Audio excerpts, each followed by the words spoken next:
Je vais essayer de pas être trop long. D'abord, vous remercier l'ensemble des participants, l'ensemble des intervenants pour la qualité des interventions. Merci à ceux aussi qui ont posé beaucoup de questions, donc des interactions très riches avec un public qui est très nombreux. On a au maximum de la journée, on a été 644 autour de la table. Et donc, ce qui montre la qualité de la journée. Un remerciement à ceux qui ont œuvré à la programmation et donc toute l'équipe autour de Martine Georget qui ont œuvré à construire la ligne éditoriale.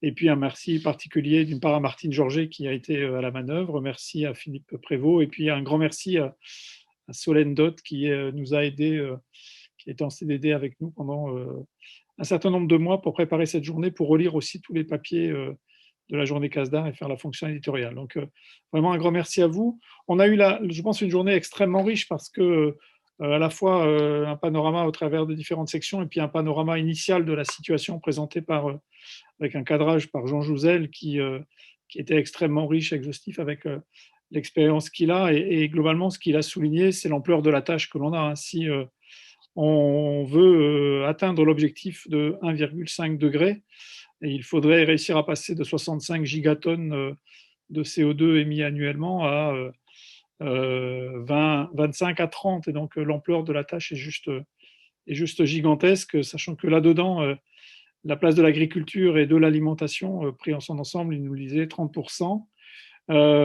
Et, et que donc c'est à la fois beaucoup et pas beaucoup, et ça montre à la fois le niveau de responsabilité que nous avons et les degrés de liberté que nous pouvons utiliser pour contribuer à atteindre cet objectif-là. C'est 30% à l'échelle mondiale, c'est un petit peu moins dans les pays dits développés là-dessus. Et puis aussi, ce qu'il a montré, c'est les effets très contrastés, très différenciés selon les territoires en termes d'impact que ça peut avoir pour les uns et pour les autres. Ce qui a été beaucoup mis en avant tout au long de la journée, c'est les différents leviers, les leviers autour des pratiques plus agroécologiques, les problématiques liées au couplage, production entre l'animal et le végétal, et plus largement la bioéconomie et le bouclage des cycles, le levier de la production d'énergie qui est une approche par substitution, le stockage de carbone qui est la dernière session, et puis il avait été évoqué lors de la présentation de Jean Jouzel qu'un des grands leviers, un des leviers majeurs, c'est la transition sur les régimes alimentaires,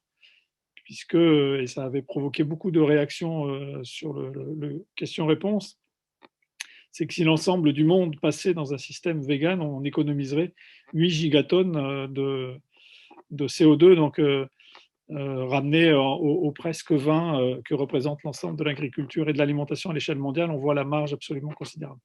Et donc, en fait, quand on voit tous ces leviers-là, la question qu'on peut se poser, c'est tout compte fait, si on actionne tout ce que l'on peut, jusqu'où on peut atteindre, jusqu'où on peut contribuer à atteindre l'objectif absolument majeur de réussir à coller au 1,5 ou au pire aux 2 degrés de changement. Et on voit pour ça qu'on a à la fois besoin d'innovations incrémentales et aussi des innovations de rupture, qu'elles soient dans le domaine du technique, il y en a eu beaucoup d'évoquées, qu'elles soient dans le domaine de l'organisationnel, et il y a eu énormément de présentations qui montrent que les organisations collectives permettent de tendre vers ça, à la fois parce que ça permet aux agriculteurs et aux acteurs de travailler ensemble, mais aussi ça permet de créer des chaînes nouvelles.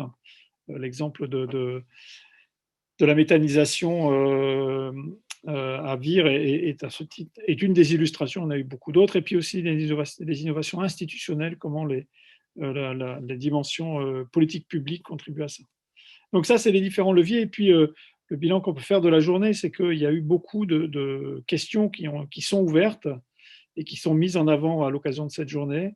J'en ai juste, au fil des présentations, noté quelques-unes. J'en ai noté 5. C'est une question très compliquée qui est celle du périmètre de l'étude.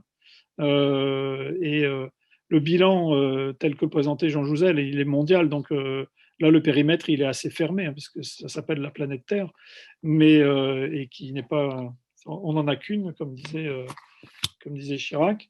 Mais après, quand on essaie de décliner ça à des échelles d'action pour les uns et les autres, ça devient un peu plus compliqué. Il y a eu des débats sur le QNR sur comment j'intègre la question de la production à l'échelle d'une parcelle agricole. Alors, en termes de bilan, non, elle est interne au dispositif terre, mais après, pour l'agriculteur, dans sa façon de mesurer, ça peut conduire à pas mal de questions. La question du périmètre, ça conduit aussi les problématiques des effets induits. La méthanisation, elle est intéressante par la substitution, mais elle induit moins de retour de carbone au sol. Et donc, comment on intègre ça? Et puis, il y avait même une question posée dans la dernière intervention, c'est vous mettez des haies, c'est très très bien, mais vous allez après avoir potentiellement, selon les arbres que je choisissais, de la punaise diabolique qui peut causer un problème sur le kiwi et sur pas mal d'autres choses. Et donc, comment vous intégrez en fait ces questions de périmètre dans l'étude? Deuxième élément, c'est la question des indicateurs qui a été beaucoup évoquée aussi dans cette, tout au long de la journée. Comment on les utilise, ne pas se tromper d'indicateur et ne pas trop croire qu'en changeant d'indicateur, on résout le problème. Ce n'est pas parce que vous avez cassé le thermomètre que le malade n'a plus de fièvre. Et donc, il faut à la fois avoir les meilleurs, mais aussi les utiliser pour la transformation qu'ils permettent d'induire. Et cette question-là, en fait, elle pose beaucoup de questions. En fait, la question des indicateurs, c'est par exemple les coefficients d'émission et de stockage, en fait, qui sont des proxys acceptés par tout le monde. Et vous les changez un tout petit peu et vous pouvez avoir un résultat qui est très, très différent. Puisque j'ai Nicolas et Jacques à l'écran devant moi. Alors, je ne sais pas si tout le monde les a comme moi, mais en fait, il y a des formes d'estimation qui sont faites sur la vitesse à laquelle le carbone s'accumule quelque part, parce que la façon qu'on a de le mesurer est trop imprécise. Et donc, si vous vous trompez, si on se trompe ou si on change le deuxième chiffre après la virgule, bizarrement, en fait, on se retrouve soit dans une position qui est tout dans le rouge ou tout dans le vert. Donc, il faut vraiment continuer à alimenter ça. Il faut aussi pouvoir intégrer ces éléments-là dans des capacités à modéliser, parce qu'on est à devoir, tout ce qui a été mesuré tout au long de la journée, tout compte fait, on a des variations de quelques petits pourcents. Et donc, si on veut pouvoir projeter ça sur des très grandes surfaces, il faut pouvoir modéliser, les intégrer dans des scénarios. Et on a toujours une difficulté qui est assez importante, qui est est-ce que les modèles capturent les leviers qu'on a analysés? Parce que quand vous faites varier quelque chose de quelques pouillèmes, et les pouillèmes sont particulièrement importants quand il s'agit de ne pas mourir de chaud, et ben en fait, est-ce que les modèles les capturent? Ce n'est pas si évident que ça. Puis le dernier élément autour des indicateurs, c'est comment vous les pondérez. On a eu droit ce matin à une présentation par Marie-Sophie Petit autour de l'analyse multicritère des choses. Et effectivement, comment vous pondérez les différents éléments, et on en revient après, et c'est naturel, à l'équilibre entre l'économique et la dimension climatique, ce qui, l'air de rien, est un équilibre entre aujourd'hui et demain, qui est quelque chose d'élément important. Troisième élément, la troisième grande question qui est ouverte et que j'ai trouvé extrêmement intéressante dans les débats qui ont eu lieu, c'est cette tension qu'il y a entre des éléments de connaissance génériques et puis la dépendance aux conditions locales. Ce qui est vrai en Mayenne n'est pas forcément exactement vrai en PACA ou en Ariège. Et donc, on est obligé d'intégrer cette dépendance aux conditions locales. C'est quelque chose qui est très souvent posé quand on passe sur des TRL élevés, donc près de l'application. Ce qui avait été la force de l'agriculture dite intensive, c'est que tout compte fait, elle présentait peu de dépendance aux conditions locales. Et là, on a une dépendance aux conditions locales qui est forte. Il faut réussir à l'intégrer, elle est obligatoire et elle est même privilégiée, parce que c'est là qu'on a le savoir-faire de l'agriculteur qui est le plus mis en avant. Et je pense que c'est un des éléments qu'il faut vraiment prendre en compte dans une autre dimension qui a été soulignée plus ce matin que cet après-midi, qui était la question du rôle du conseil et du rôle de la formation.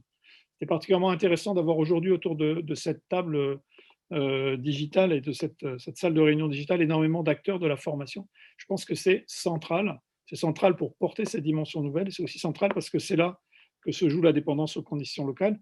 Et en lien en fait avec cette articulation entre les opérateurs, le conseil et la formation, on a la chance d'avoir maintenant un réseau mixte technologique qui s'appelle Climat, autour de ce changement climatique, de la dimension adaptation atténuation d'une part et adaptation d'autre part, et ça, c'est particulièrement important. Cinquième élément, et le dernier que j'avais noté dans des grandes questions ouvertes, c'est comment on construit entre les agriculteurs et leur amont et leur aval, mais aussi comment on le construit avec la société. Donc la co-construction qui a été évoquée à plusieurs moments de la journée est essentielle, et en fait, on peut se poser la question de savoir si tout compte fait, la question du changement climatique ne crée pas un nouvel espace de dialogue entre le monde agricole et le reste de la société.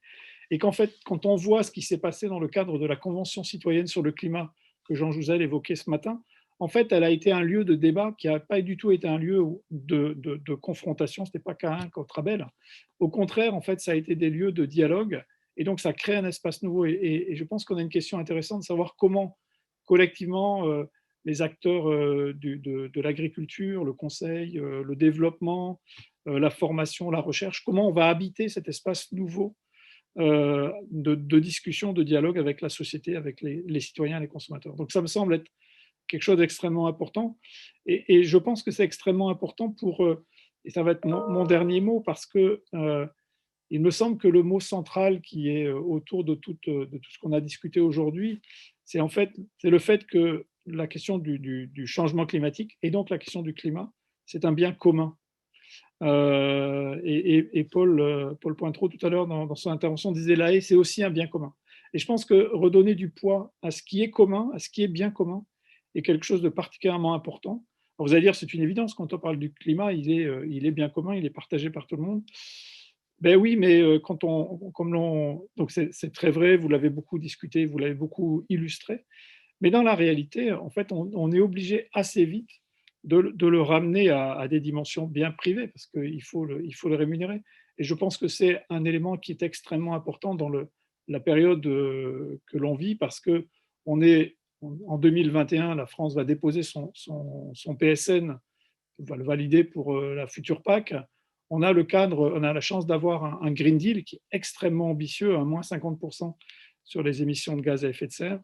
Et je pense que ces éléments de politique euh, ils ont un impact évidemment sur l'activité privée, mais ils sont les traceurs de ce qui est bien commun. Et je pense que là, la journée a permis d'illustrer l'importance du changement climatique et de l'atténuation du changement climatique comme étant une contribution à ce bien commun qu'est l'humanité. Et c'est un bien commun qu'on partage avec la génération d'après. Et je pense que c'est aussi pour ça qu'on est là. Voilà ce que je pouvais vous dire en l'espace de 10 minutes pour conclure. Et donc, je vous remercie à nouveau. Je réitère mes remerciements à tous les participants. Je réitère mes remerciements à tous ceux qui ont organisé et à tous les intervenants. Et je vous dis à très bientôt, soit la prochaine réunion CASDAR, prochaine réunion de restitution du projet CASDAR, ou à d'autres occasions. Et encore une fois, merci beaucoup.